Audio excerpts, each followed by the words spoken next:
meeting into order. The committee will convene an executive session in main office conference room, 6 p.m. pursuant to Rhode Island General Laws 42-46, 4 and 5, for the purpose of discussion RE Superintendent's contract pursuant to Rhode Island General Laws 42-46-5A1, discussion RE potential litigation pursuant to Rhode Island General Laws 42-46-5A2 and legal advice related thereto, discussion 25-047K in RED does ride pursuant to Rhode Island General Laws 42-46-5A2 and legal advice related thereto. Consider and vote on a motion to adjourn and reconvene into open session. Pursuant to Rhode Island General Laws 42-46-5A1, any persons being discussed or affected were given advance notice of the executive meeting in writing and advised that they may require such discussion be held at an open meeting. No request has been made. With that said, I will entertain a motion to go into executive. Make the motion. I'll second. All those in favor signify by saying aye. Aye. Any opposed? The ayes have it.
now call the meeting to order.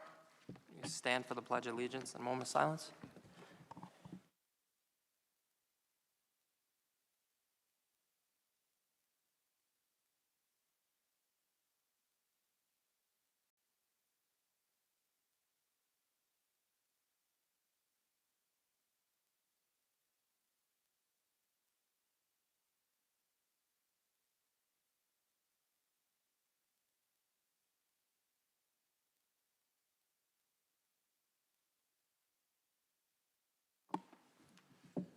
There were no votes taken in executive session.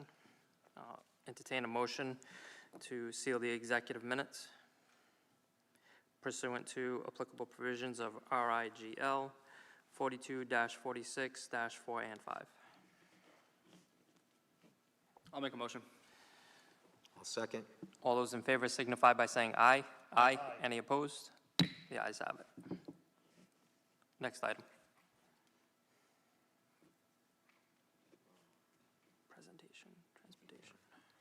Presentation, Transportation Efficiency Study, Dr. Mario Carreno.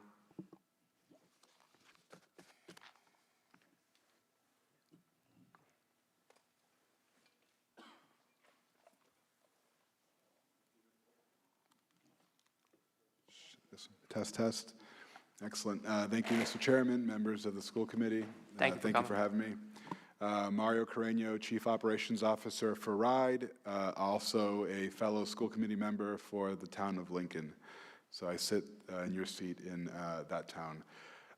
One of the things we're looking at this year for RIDE as a priority is school transportation. And this will be a brief presentation, but I hope it's eye-opening enough that you will want to learn more. But as dollars start to become tighter, there is nothing worse that I can think of than spending money on empty school buses. Like, there's not a worse thing than that. So if we can start the presentation. Next slide. So some of you may have seen this slide from the past at some of the school committee meetings, but statewide, we're down 23,500 students the last 20 years. Just for context, this is the same as all the students in East Providence, Pawtucket, Bristol, Warren, and Barrington all vanishing, right? So with that, with all these fewer kids, does anyone want to guess, are transportation costs down or are they up? What's your guess, sir? No, they're not up. They're way up. Next slide, please. They are off the charts. They are up 61% the last 10 years. If we look at just the last 3 years after the COVID craziness, they're up 20%. That is double inflation. That is 3 times salaries. That is higher than food service, utilities. It's higher than everything. It just doesn't make sense. And the reason for it, next slide, is because we are a very fragmented state. We have 65 LEAs in Rhode Island, all with their own bus service. We have the state who does other routes. We have private schools doing other routes, and all the buses are empty. This is really eye-opening, and this is the reason why we're trying to seize this opportunity. If you look at Rhode Island on the left and compare it to one county in Maryland, that county in Maryland has 25,000 more students than Rhode Island, right? Has more teachers, has roughly the same amount of residents. I mean, it's not a perfect comparison, but it's one system where everything is coordinated. They do it for $40 million a year less than Rhode Island. I mean, it's unbelievable what is happening here. Next slide. So we are doing a multi-phased approach with the state to try to help seize some of this. So the first piece, and I started, and you might want to know this, we pulled up the data in terms of transportation costs to see where every district was. East Providence was you're the 12th highest, which is not like, you're in the middle, but a little bit high. The nice thing working with Diana, we've already made some changes, which I want to share with you today, that it's going to help bring you down, and we hope to continue to build on this. But, so step one, we have, as part of the state, for those who aren't aware, statewide transportation takes the out-of-district special ed kids for everyone. It takes the homeless kids, the foster care kids, and then private school kids who go to school within a region, not within East Providence in your case. And we can do a whole thing on private school transportation. But the point being is that we take those kids, and we have many buses that come to Providence Country Day, that go to St. Mary's Bayview, and you also have buses that were going there, and both the buses were empty. So the obvious thing to do is, because the state's buses are a fixed cost, with phase one is we're just filling our empty seats. So this past year, free of cost. We picked up 35 of your kids that were going to Bayview and going to Providence Country Day. Those are on there, which has allowed, in this case, flexibility with the buses to do other things. The other big thing we added 90 of your private school students that were going on your buses out of East Providence. Well, the beauty of adding it in is that starting next year, the state is going to pick up the tab. So you're actually going to save $300,000 starting next fiscal year. So that's something, that's a tangible win there. Other communities, Lincoln has jumped in this year, Cumberland, Coventry. The value in that middle stat we're very proud of. We have about 500, almost 600 more students on statewide transportation than last year. We have 7 less buses. So we are filling our buses, and we're having, it's really 4 as a pilot. We have Providence, Cumberland, Coventry, and East Providence are our pilot districts. But for phase 1, we've asked all the districts to give us their data. East Providence, thank you, Diana, was one of the first ones who gave it to us, which is why you were a pilot. But we're gathering everyone's data to see how many kids from other districts we can just put on our buses. Those changes will go into effect next September, but we're hoping that will start to carve into that $40 million that I mentioned that we're wasting. All right, so that's ongoing. Next slide, please. Phase 2, and this is what, if you will consider it, I don't know if it's an action item or if you want to authorize the superintendent to move on with this, but we are doing, phase 2 is like an in-depth analysis of your existing routes. So the interesting construct in Rhode Island is that the bus companies are for-profit entities, right? And we are public entities. And if they do the routing and the servicing and every bus is worth $100,000, I can guarantee you that if you don't check it, you don't have the most efficient portfolio of buses. So I believe the cost here, we did like group bidding, so we got really favorable pricing. It's about $14,000 for East Providence. Again, up to you if you want to partake in it or not. We have 6 others in the north part of the state who are already doing it. We're trying to group them all together. But the idea is that they would review all of your routes. They'll look at how many seats are being used. One of the things we see is the bus companies over years will tell districts, you know, you need a seat for every child in the district. Well, that's not true, but that's happening. They say, hey, you know, we can do the private school transportation cheaper than the state. Well, it's not true. You can't do it less than 0, but they still, like, they'll sell things to you. So this, at a minimum, keeps them honest, but it also begins to look at and gather data, and go to slide 3, where we want to start looking at transportation a little bit differently. This is just Lincoln and Cumberland as an example, because I used that at one of the presentations for Cumberland. But the reason we're so high in Rhode Island is because everyone does their routing with these little town borders. We have schools in Lincoln that are closer to Cumberland than Lincoln schools. I'm certain you have schools here in East Providence that are closer to Pawtucket schools than they are to other East Providence schools. That if we start bidding out and do transportation like by distance instead of arbitrary town lines, you will either get better start times or you'll get better pricing or both. But the second one starts to gather this data and feed the information. Some of the observations they will make will be, for example, when they looked at this, if Lincoln were to start 7 minutes earlier and Cumberland starts 9 minutes later, well, there's a bus route that's just been created out of the 2. So that's how we want to start thinking about it. The phase 1, again, is already happening. You don't have to pay for it. The state's paying for that. Fully in effect next September. Phase 2, if you choose to move on with it, cost of about, it's like $14,000 and change. Is to do the in-depth review. Any savings you get, again, it's $100,000 a bus. So even if they find one bus, you save $100,000 a year for every year. So again, I would suggest you do it. We did it in Lincoln, but you can do whatever. And then phase 3 would be, once we have that information, we will start to look at a different way to do it, because the way we're doing it in Rhode Island is perhaps the worst way to do it. And we want to make sure that we can change that as we move forward. Any questions on that or anything transportation related?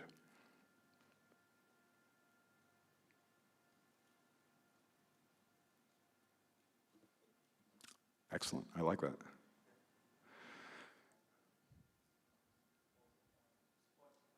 Yeah, it's like, I don't know the exact, it's like 14,300. It's something, it's insignificant in the scheme of your entire budget. The way, if you wanted to, others didn't need, I don't know if you're doing a formal vote. Some school committees don't say just proceed because we just tack it on one of your bills. Like, the transportation bill changes because you add a student, like you don't come to school committee to add a student to the bus, like it just happens. So we would treat it that way. Mr. Chairman, whether you want to do a vote or not, or just say proceed, but we're happy to do that. The way it would likely work if you proceeded, we have one more presentation, October 14th in Pawtucket, because they want to jump in also. And then we have Cumberland, Lincoln, North Providence. If you do it East Providence, Burrillville, I think we have 7 or 8 in Coventry. Coventry I'm going to hold to a different study, but we do that zone, and they would come in October. They actually come on your buses. They give you a whole like a thing like this with an executive summary of changes you may want to consider. In addition, any findings, and then the beauty is any findings of your existing vendor, you can immediately act on those and realize those savings. So there's like multiple steps here. There's like short-term benefits and obviously the longer term, but like it's wasteful. Like I know in Lincoln, we have people who follow the buses and call us at school committee and say the buses are empty, why are we paying for them? And I'm sure you may have that here as well, and it's hard to explain. So we signed up in Lincoln because we want to at least have that data that if we don't need all these buses, they're not used, we're not going to pay for them any longer. So that's the premise behind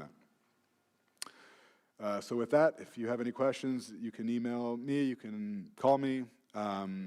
Yes? So essentially, the long-term goal of this would be to have buses that would be servicing multiple school districts. That's correct.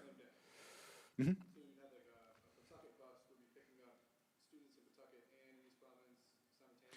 Separately. So the way the tier system works now, and the reason like most districts have high school goes first, earliest, because the buses will do high school, then they'll do the middle school routes, then elementaries usually start an hour and a half later. It's all because of busing. That like the kids wouldn't be on the bus at the same time, but what this allows is they might do, like in this example, Salesville, which is where my kids go in Lincoln, is closer to Central Falls High School than it is to Lincoln High School. So they might do the Central Falls route, unload the kids, come do Salesville, and then maybe go to Cumberland. Like where the bus is traveling less, you pay by the mile. So if we can minimize like the amount of time they're driving, you'll pay less, but also you can either get better start times, because like the start time is driven by the bus. You can either get better start times or you have more flexibility in how you do it. So again, this is like 4 years, like this is still a ways out. We have existing contracts that are in play that some might have 2, I don't know what your contract is, but some have just renewed, some are ending, but we would like to explore something later. If you advance to phase 2, there's no commitment. You actually, like you don't have to do this. Again, we're gathering data so you can decide if you want to do this, but I'm not trying to, like, we're not forcing you to team up with anyone, just to be clear. And then to like create like the optimal success of this plan 4, 5, 6 years down the road, we would have to have collaboration between all districts within the state, because there might have to be adjustments of school start times, district start times, and then. Yeah, and realistically, I don't envision it would be like one state system that's harder, but I absolutely could see like the northern part, the East Bay, like there's certain regions where you might group with 4 or 5. And yeah, the idea is the school committees would work together and say, you know what, this year we'll start 7 minutes later in elementary school and maybe next year we'll flip back. But the idea is by working together, you can squeeze extra tiers. So most districts get 3 tiers. Some will actually split the start times of their elementaries and do a 4th tier, make it even cheaper. That's unpopular with a lot of parents. Like there's a cost to that, but you might be able to do 4 and even 5 tiers just working together, and no one would even notice that it's an inconvenience. So again, that's still a ways out. We're hoping at least with phase 1 to get a momentum that we have so many empty seats that we need to fill. And I think once people start seeing, hey, all right, like they're going to take them for free and we can start reducing costs, great. And then they would go to the next phase and the next phase. So that's the thought process behind. So then where we are right now, to essentially opt into phase 2 would cost the district about $14,000, but that would allow us the access to the resources to be able to work with our director of operations and our district and looking deeper into buses that are currently under our contract that we might be able to eliminate. That's correct. You'll get a full report with all that, with all the suggestions. If you do this, this, and this, you'll save. I can send, we have Woonsocket already finished theirs. I can send it if you'd like to see it. But you get a full gamut of a full report. And if you act on these, you'll save this. If you choose to do this, some of it is like, if you internally change your start time, you could probably save something. But they also do like low-hanging fruit, and then, it gets higher up. But yeah, it's changes that you would do within yourself. But they're also going to start to gather this information and do some preliminary observations on what this would look like just with phase 2. And they'll say, all right, if East Providence, Pawtucket, and Lincoln did something, it would look like this. And then that would start other conversations. And sure, we would need That's still years away, but the idea is that we're ripe for savings. That's the premise of it.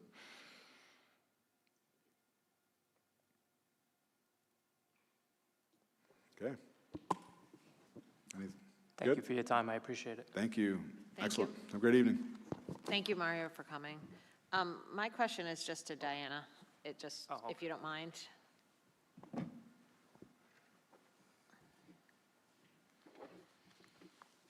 How do you feel about Phase 2 going forth? Do you think it's worth us trying to do it? I do. It's always good to have fresh eyes look at the routes, see if there's anything that we can cut, see if there's anything that we can do differently. So I would agree that it's a good idea. Whether or not it's going to work long-term with the change of times and things like that, I don't know, but that's in the future. Right, that would be Phase 3, but for Phase 2, you definitely think, I think it's a good opportunity for us to look at that. Thank you. You're welcome. Thank you. Dave, I just have a question. Yeah. Diane, one question, I'm sorry. Then when this gets rolled in with the bus company, because like we're under a contract, does this affect them in any way? It would, well, right now, because we just started the contract, it Yeah. probably wouldn't affect the buses, but that doesn't mean that we can't cut down on the vans.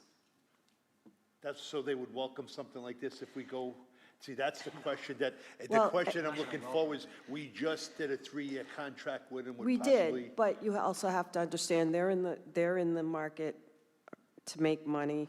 Right. We're in the market to save money money, on yeah. things that aren't really going toward student education. So I think that it's definitely, we're looking at it from two different lenses, but I think the respect is there and the partnership is there, so I think they would understand that, I mean, just like they understood why we went to statewide for the private sector. They understood that that's something that we had to do for our students, and that's something we had to do for the district. Thank you. You're welcome. Thank you. Next item. Public comment? No public comment. Next item.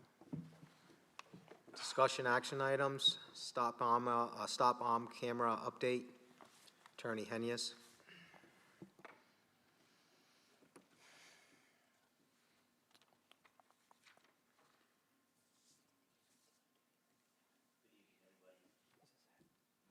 Good evening, everyone. I was just asked to come and give you all an update on the installation of the cameras on the video, on the buses. We spoke with, or I emailed back and forth with the contractor yesterday. All the materials have been ordered. They are set to start installing this Saturday. We had asked them to install on the weekends to keep, to minimize the disruption to transportation and whatnot. I know they're actively going back and forth with the EPPD in order to provide them with training as far as watching the videos and billing. So that's where that stands right now. Do you know if Vera Mobility has taken off their cameras? Has that come up in any of the It conversations? has not. Okay. It has not. I'm sorry. They are? Okay. Never mind. I just got the answer. They are working on it. Any questions for Andrew with regards to the stop arm camera installation?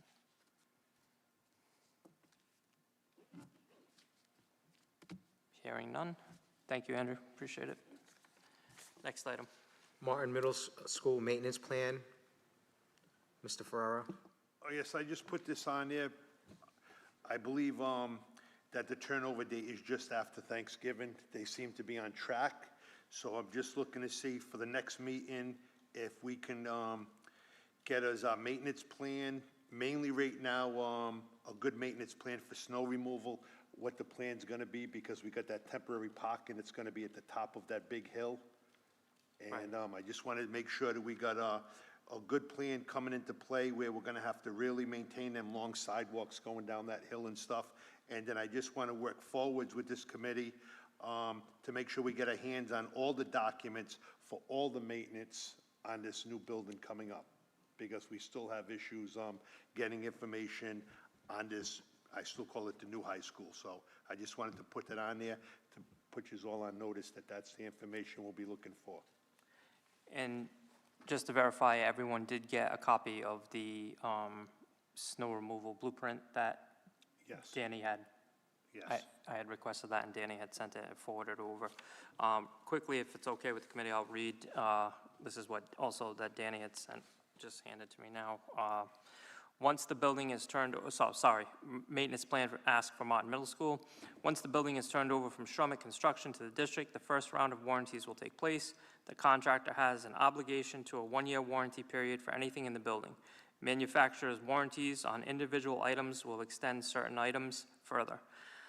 This will hold true until April 2028, when the warranty period expires for the whole project. The district/ownership is fully responsible for all preventative maintenance required. This would entail all oil changes, inspections, belts, filters, cleaning, etc. Quarterly and yearly inspections will be completed as usual as to fire alarms, sprinklers, boilers, elevators, backflow preventers, and kitchen equipment. HVAC system filter changes will also take place as specifically by manufacturer's requirements. We will accomplish all HVAC filter changes in-house as preventative maintenance, with the possibility of going out to RFP/bid further down the line if necessary. All filters will be ordered ahead of time to ensure the next round of change-outs. No work will be performed in-house on anything in the building that would break any warranties. Strummett and I are coordinating to develop the maintenance plan. They will be providing us with quotes from their contractors and vendors for maintenance items required, which we may accept or use as a template to develop RFPs and go out to bid. The plan will be in place at the time of turnover in November for the middle school portion of the building. Typical building maintenance items will be addressed by the Director of Facilities to ensure that everything is performed properly and to meet any specifications set forth. We have installed measures in place when constructing the buildings to prevent any major issues of flooding, heat loss, or vandalism. That was from Danny, correct? Yeah, thank you. Dave, can I just follow up on that, please? Yeah, go ahead. Exact, Dave, that's actually where I'm going with this, but I just want to make sure, once again, I would be very interested in that, but I would love this committee to get all of that paperwork. Once again, that building's in the range of $129 or $139 million. When it's turned over, you mean, right? When it's, in other words, so we know what's expected to maintain this building going forwards. And just as far as getting into the snow removal, I'm gonna put on there, if we're gonna have a policy that we're not gonna allow plow trucks on them sidewalks. They're not, when we did get some information from, Sherman, that there are typically no sidewalk, driven sidewalks to put plow trucks on, so we want to research that. I'm hoping that once we get closer to closing that building out to see what money is in there, if we can buy, smaller type equipments like we have at the high school to maintain that. And my big concern is now, once we pour the new sidewalks, I'd like to just get this committee the information, what we're going to treat them sidewalks with, and I don't want to get into great details. Once you pour concrete, some products you got to let it cure for 30, 60 days before you put rock salt on it. Other products can put it, depending on, I want to know, and I want this committee to know, how we're going to seal all of this property before we start dumping rock salt on it. And that's what I look at, like part of the maintenance plan. We're gonna use this product, we're gonna use that product, versus just go there, throw rock salt on these pretty steep hills, which we'll get through it. It's only gonna be hopefully 1 year or maybe 2 winters to temporary, but I just don't wanna see these sidewalks get ruined in a year or two. Thank you. Fair. Any other questions or comments with regards to the Martin Middle School maintenance plan / snow removal blueprint? All right, hearing none. Next item. Consider a vote to approve superintendent's contract. So I will entertain a motion to table, as we are having ongoing conversations with the superintendent and are looking forward to getting this accomplished in a way where everyone else is satisfied. If there is a motion to table, I will entertain that now. I'll make the motion. Is there a second? All those in favor signify by saying aye. Aye. Any opposed? The ayes have it. Next item. Consider a vote to approve 2504K, 047K in RE Residence of D. Doe's Ride. I will make a motion to put forth to, based on our attorney's comments and suggestions, to our city council for this amount, for this resident D. Doe's for ride that could give us an amount over $100,000 for attending our schools, not living in our district. So based on what we've been told tonight, we cannot make a motion, so we are going to make a resolution for the city to, or their city council to go forth on this. So that is my action item, to move this to the city council, to hope that they will go forth with this so that the school committee can, gain back over $100,000 worth of taxpayers' money. Is there a second? I'll second that. All those in favor signify by saying aye. Aye. Any opposed? The ayes have it. Announcements. Does anyone have any announcements they want to share? Mine's not an announcement, mine's a thank you, so I guess it's an announcement. I just want to thank our HR department, Marianne, Sandy, and Lynn, for the outreach that they have done to promote our district on social media. I think it's awesome. I think a lot of people, I know we all shared it, and I think a lot of people out there it's different. We haven't done it before, and I really appreciate it. So a big thank you to our HR department for what they are doing to promote our district. I will absolutely second that. Any other announcements? Dr. Fran, did you have anything?